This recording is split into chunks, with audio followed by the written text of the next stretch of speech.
بسم اللہ الرحمن الرحیم۔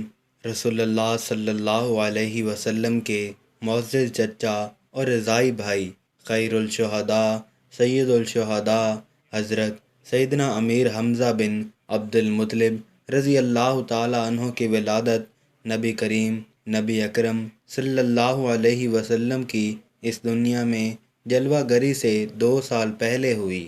آپ رضی اللہ تعالیٰ عنہ کی کنیت ابو عمارہ ہے۔ آپ رضی اللہ تعالیٰ عنہ بہت حسین و جمیل تھے۔ خوبصورت پیشانی، درمیانہ قد، چھریلا دبلا پتلا بدن، گول بازو، جبکہ کلائیاں چوڑی تھیں۔ شعر و شاعری کا شغف تھا۔ شمشیر زنی، تیر اندازی اور پہلوانی کا بچپن سے شوق تھا۔ ایک مرتبہ شکار سے لوٹ کر گھر پہنچے تو اطلاع ملی کہ ابو جہل نے آپ کے بھتیجے محمد صلی اللہ علیہ وسلم کے ساتھ ناروا اور گستاخانہ سلوک کیا ہے۔ یہ سنتے ہی جوش غضب میں آپے سے باہر ہو گئے۔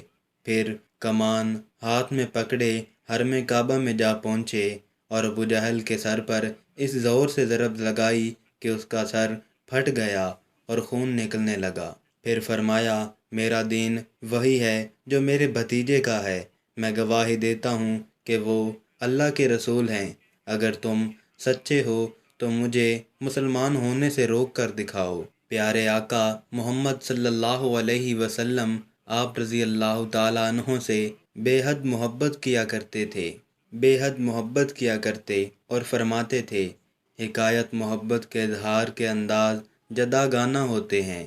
ایک نرالا انداز ملاحظہ کیجیے کہ ایک جان نثار صحابی رضی اللہ تعالیٰ عنہ نے بارگاہ رسالت میں حاضر ہو کر عرض کی، میرے ہاں لڑکے کی ولادت ہوئی ہے، میں اس کا نام کیا رکھوں؟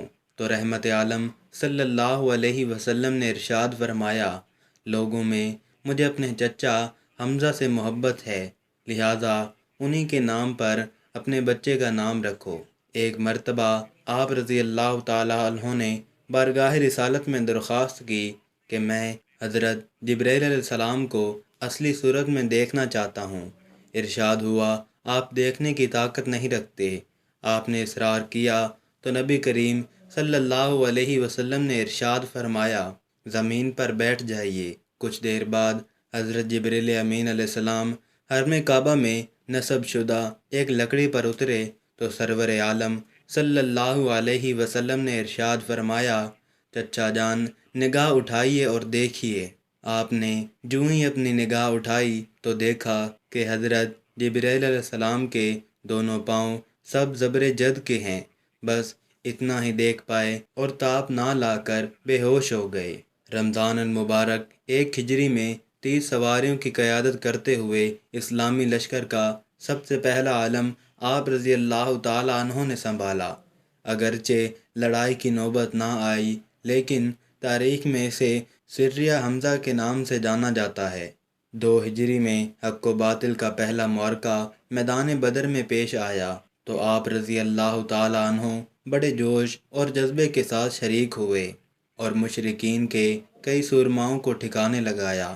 آپ رضی اللہ تعالیٰ عنہ اپنے سر پر 76 مرغ کی کلغی سجائے ہوئے تھے، جبکہ دونوں ہاتھوں میں تلواریں تھامے اسلام کے دشمنوں کو جہنم واصل کرتے اور فرماتے جاتے کہ میں اللہ اور اس کے رسول کا شیر ہوں۔ 15 شوال المکرم 3 ہجری غزوہ احد میں آپ رضی اللہ تعالیٰ عنہ نہایت بے جگری سے لڑے اور 31 کفار کو جہنم واصل کر کے شہادت کا تاج اپنے سر پر سجا کر اس دنیا سے رخصت ہو گئے۔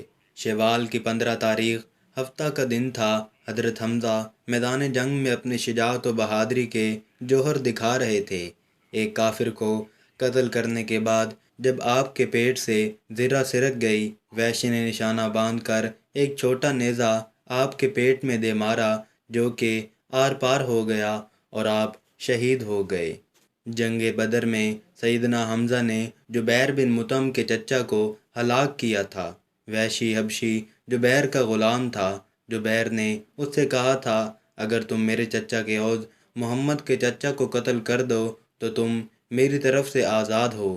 اسی طرح ہند زوجہ ابو سفیان نے بھی وحشی کو بہت سے انعامات دینے کا وعدہ کیا۔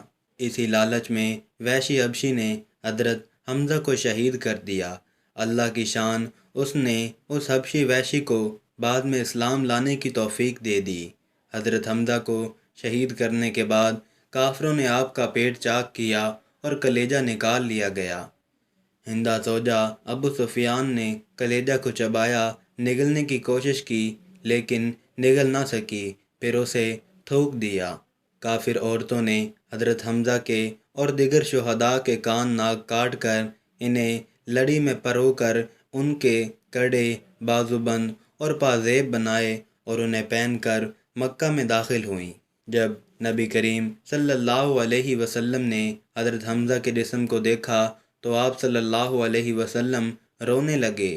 آپ کے کٹے ہوئے جسم کو دیکھ کر شدت غم سے آپ صلی اللہ علیہ وسلم کی آواز بلند ہو گئی۔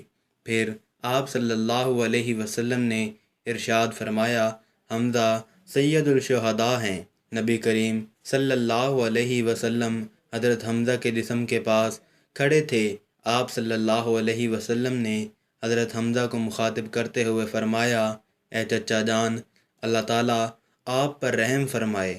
بلا شبہ آپ خوب صلح رحمی کرنے والے اور کثرت سے نیکیاں کرنے والے تھے۔ اللہ پاک سے دعا ہے کہ اللہ پاک ہم سب کے دلوں میں اہل بیت کے لیے محبت پیدا فرمائے، آمین۔